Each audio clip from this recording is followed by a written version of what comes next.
you know better than anyone whether or not you still have an eating disorder, and if you do, then that eating disorder is real and it's valid and it is extremely serious. Hello and welcome back to my YouTube. You guys don't already know me, I'm Millie and I make content on social media that is mostly mental health related, and recently more with like a little dance angle to it, which has been really fun. The other day I asked you guys for questions that you want answered over on Instagram and you guys pulled through. There are a lot of questions on here, so I'm going to answer as many as I can as quickly as I can, but I cannot promise that I'm going to be able to answer every single one. If you have any additional questions or like follow-on things from what's already been asked, then please just pop it in the comments and I will respond. I'm just going to go through these like in the order that I have been asked them, and hopefully it will be a nice opportunity for you guys to get to know me better, and hopefully for me to be able to give you guys some advice if you are struggling with anything in particular. What styles of dance do you do and for how long? This is quite a prevalent question, is that the right word? Yeah, this question came up a lot. I do lots of different styles of dance. My main ones are ballet, modern, contemporary, jazz and tap. I finished doing my jazz awards now. Finished them a couple of years ago, but it's still a style that is linked to like the other styles of dance that I do. I started tap literally like a few months ago after my dance teacher telling me for years to start, and it is hard. Like, it is so hard picking up like a new style of dance that's completely different to anything I've ever done at this big age. But I wanted to do tap ever since I was little and couldn't for various reasons, and then when I was 14 I was going to pick it up and I was like, no, I can't, I'm way too old. And then I said that to myself again when I was 16, and now, grand old age of 18, I've finally accepted the fact that this is the youngest that I'm ever going to be, so if I'm going to try it at any point it should just be now. This says, could you talk more about your experience with drugs? I recently did a post on my Instagram about being 2 years clean from suicide attempts, which is a very big event for me. I struggled with suicidal ideality for a very long time, and when I was 16 it kind of felt like my life was just attempt after attempt. During that period of my life I did struggle with drug use. I was never addicted to drugs, I just need to put that out there from the start, so I'm not speaking about this as someone who is recovering from addiction, but I definitely did use them to cope. I started using alcohol and weed from quite a young age, and they were never particularly like disordered for me. Alcohol was a bit when I was struggling with my mental health, but then yeah, when I was 16 and I was at a very low point in my life, for some reason, I'm not 100% sure, I tried class A drugs for the first time, and again for some reason just didn't stop. They really sort of numbed everything, physically and mentally. It was almost like there was this sort of like barrier between me, as in like my soul, and my brain and my body, and at the time that's really what I felt like I needed, because just being alive was so painful for me. They sort of became an escape. So very quickly I started abusing this drug very badly for I'm not sure how long, only a couple of weeks, and then took an overdose and woke up in the hospital a couple of days later. And after that, obviously the hospital realised what I had done and told my parents, and I spoke to my parents a lot about what had been going on, and I stopped using that drug because obviously I didn't have like, obviously I was in the beginnings of what could have become an addiction, but I wouldn't say that at that point I was addicted. So even though it was difficult and I did miss using it a lot, I was able to just stop, which obviously isn't the case for a lot of people when it comes to using drugs. I don't think I'd ever go into explicit detail about drug use and things like that, just because it isn't something that has affected my life massively, and as someone who has never been addicted to drugs, I don't feel like it is my place to be trying to advise people who have been. The next question, hopefully this is going to be a bit lighter. Are you vegetarian, or would you ever consider it? I am vegetarian, and I have been, God, probably for 10 years now. I made the decision myself when I was really little, and the rest of my family were still eating meat. And then 4 years ago, my whole family went vegan. Unfortunately, this was around the time that my eating disorder had just started to develop, and veganism really played into that as a way for me to sort of try and restrict my eating. So after a year of being vegan, I was advised by the mental health team not to continue with it, which I found really frustrating because I really wanted to, not just from a disordered point of view, but just because I know that veganism is really one of the most amazing things you can do for the animals and for the planet.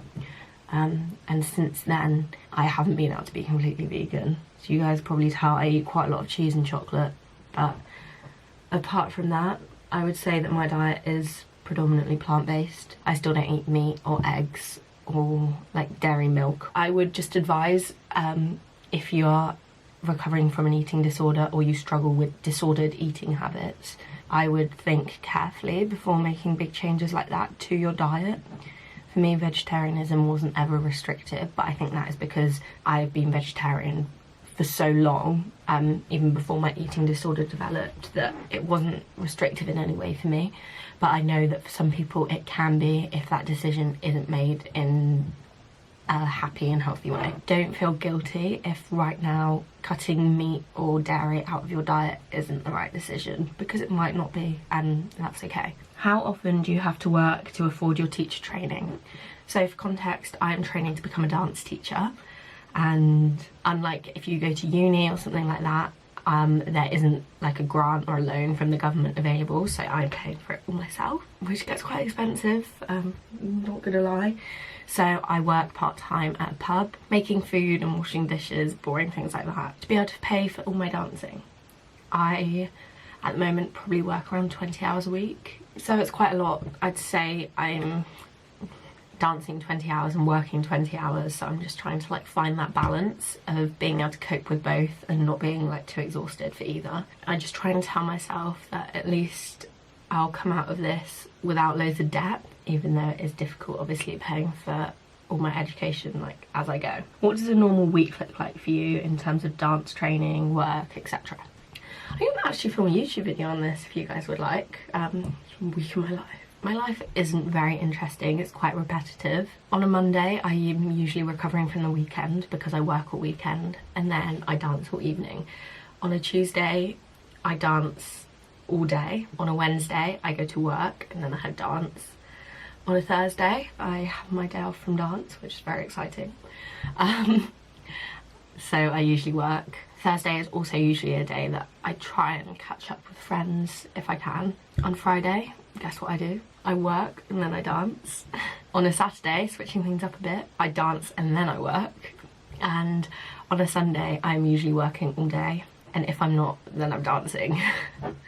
So yeah, those are the main two aspects of my life. But luckily, I enjoy both of them, so that makes it a lot easier. How do you cope with not feeling valid in recovery? Now I'm healthy, apparently I don't have an anorexia diagnosis.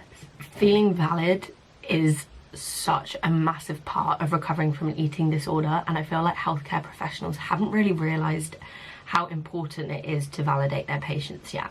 I struggled with this so much because I'm pretty sure I was diagnosed with atypical anorexia rather than anorexia, which is basically what they give to people who have anorexia, they just aren't at a low enough weight. So I totally relate to how you're feeling with being physically healthy but still obviously struggling with anorexia, which is completely a mental illness rather than a physical one. I think the best thing you can do is remind yourself that your physical health has nothing to do with anorexia, and just because someone has decided to revoke your diagnosis, it doesn't mean that you don't have anorexia anymore.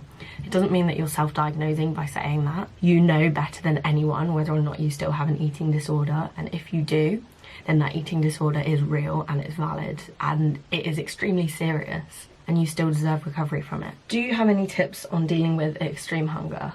I have a whole YouTube video on this, which I'd recommend you go and watch. It should probably be tagged in this corner, maybe this corner, I never know. yeah, I have a whole YouTube video on it, so go and watch that if you guys want like a whole video. But my main tip would be to honour the hunger, because if you don't, then the hunger will just come back at another point. Like, yes, you can ignore this extreme hunger, but if you do, you'll probably experience it in a few months or a few years. It's not one of those things that you can just ignore and it will go away. It can be really overwhelming, feeling like you're out of control, or that you're just going to like suddenly gain loads of weight and just constantly feel really uncomfortable and hate your body. But extreme hunger happens often after a period of extreme restriction, and it is your body's way of trying to heal itself. Your body is telling you that it's extremely hungry, because it is. A lot of damage done by anorexia is actually internal, and you can't really tell. A lot of the essential like weight and like muscle mass that you lose comes from your internal organs and around them. So a lot of the weight that you will be gaining by honouring your extreme hunger is literally just going on fixing the inside of your body. So chances are you won't even really notice your body changing. Obviously, when you do gain weight, a lot of it can go to sort of your stomach area, but you just have to trust the process, because that weight will completely redistribute. I have gained a lot of weight since starting anorexia recovery, and my stomach now is still pretty much flat, even though my entire body has changed. Like, you just have to trust the process and listen to your body, because it knows what it's on about. There's quite a few extreme hunger related questions, so I'm just going to answer these as well. Did you start having extreme hunger as soon as you went all in? I think for me it took a couple of weeks for it to start. I remember at the very beginning of recovery trying to follow the full weight gain meal plan I was set was really difficult, because it felt like a lot of food, and it felt like I was getting to the end of every day so full and sick and bloated. But once the extreme hunger kicked in, it was almost the opposite, and the meal plan just wasn't enough food for me. Extreme hunger happens at different stages in everyone's recovery. So if you are in recovery from an eating disorder and you're not experiencing extreme hunger yet, then that's totally normal. And if you're only just starting recovery or haven't even started recovery yet and you're experiencing extreme hunger, that is also normal. How long did you have extreme hunger for? Do you still think about food 24/7? I think I had extreme hunger for probably 2 or 3 months, and then it started to fizzle out, but I was still eating a lot more food than I think I ever had before, and that is just because my metabolism changed the way that it worked. So I was able to eat a lot more food and my body to process it and stay the same weight, which is another reason why it's really important to honour your extreme hunger, because it does mean that in the long run you will be able to eat a lot more food. Again, extreme hunger for some people can last for months or even years, and for other people it can last a couple of weeks. It really depends on the individual. So please don't compare yourself to me and think that my experience is the normal one, because to be honest, I have no idea whether or not that's normal. I don't still think about food 24/7 at all. I've always loved food, it's always been a big part of my life, but now I probably think about it the least out that I ever have, which is kind of mad considering I work as a chef. I love food, but it isn't the most important part of my life, and it isn't a super big part of my life either. I eat when I'm hungry, and I eat when I want to eat. I eat when I know that I need to eat because I'm going to be hungry later, and other than that, food isn't like a massive big deal for me anymore, which feels really weird saying, because food literally used to consume every waking moment of my like brain space. It does take a while to get to the point where food isn't something you think about all the time. I'm saying this as someone who's been in recovery for almost 3 years now. It is possible to get to that point. Don't rush it though. It's okay that food is still taking up a lot of your brain space if you're in recovery. That's totally normal, and it will happen ever so slowly. You probably won't even notice it, but it will happen. Are you happy? Like, how do you really feel? Wow, that is a deep question. Yeah, I like to think that I am happy. I would say compared to how I've been in the past, I am very happy. I always think that I have the ability to be more happy, but yeah, I'm not like desperately chasing that right now. It doesn't feel like my life is on hold until I feel more happy. I'm pretty content with life at the moment. It's quite tiring and I'm very busy, which I find difficult, and it being winter as well, I'm not loving it, but I'm coping and I'm able to find joy in the small things in life, which I think is a really good measure of happiness. Day to day, I find lots of happy moments just in being alive, and that's just really magical. Is getting into dance as an adult worth it? Obviously, I have danced ever since I was little, so I am not answering this as an adult beginner, but I would 100% say that yes, it is. As someone who's just started tap dancing at age 18, I put it off for the past 4 years because I was saying, no, I'm too old, I'll be rubbish, I can't do it. So yeah, just don't make that mistake. If you have the urge to dance, then go for it. There are so many adult beginner classes out there that you can find just by Googling, and just have a go, because if you don't now, in 4 years time you will regret it. I think that dancing can bring so much joy, even if you aren't doing it with the intention of going professional. I danced for many years without ever imagining that I'd be doing it for my career, and I literally just did it because I loved it. And that is the main thing that dancing should be about. Hey lovelies, this is going to be the end of today's video, I'm afraid. There are a lot more questions that I did actually answer, but while I was uploading the footage, something happened. I'm not sure what. Technology isn't my strong point, and the file was like corrupted or something, so I've lost basically like the second half of this video. I asked you guys on Instagram a few days ago what you'd prefer I do, and the overall response was post the first half, which is what you just saw, and then refilm the second half and post it as like a part 2.